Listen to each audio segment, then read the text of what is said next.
Протестот на матичните лекари траеше само неколку часа. Средбата со здравствените власти засега даде резултат. Лекарите добија ветувања, властите во следните недели ќе бидат на потек. Ќе се формираат работни групи најдоцна за 2 недели и проблемите на матичните лекари еден по еден ќе се најдат на маса, во потрага по решение.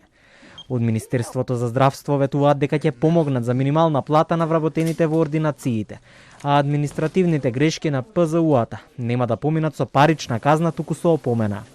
Денес персоналот вработен во приватните здравствени установи беше во ординациите, но ниту се издаваа рецепти, ниту се закажуваат термини и примени беа само итните случаи. Навистина имаме од прилика од 1463 медицински тимови од примарната здравствена заштита, скоро 500, значи од прилика 1/3 реално се навистина на работна екзистенцијата, практично добиваат едва и загарантирана некоја минимална плата за тимот доктор-сестра и токму во тој прилог, во тој сегмент ќе гледаме колку што е можно побрзо да допринесеме практично да останат и мотивирани нормално со нивните работни обврски во интерес на пациентите. Протестот ќе биде прекинат, нормално очекувам се тоа што го кажавме нашиот збор да стои и да тежи на место.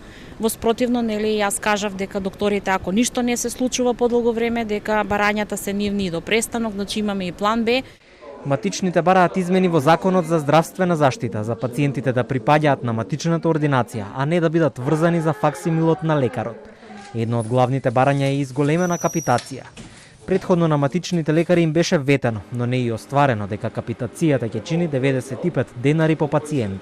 Ако се вратиме пред 20 години, кога бодот беше 45 денари, сега после 20 години бодот е 63 денари или во просек пораснат некако 20-30%. Само за споредба, бензинот последните 20 години е качен за 160%. Освен приватните матични лекари, денес протестираа и приватните специјалисти и стоматолози кои имаат склучено договор со Фондот за здравствено осигурување.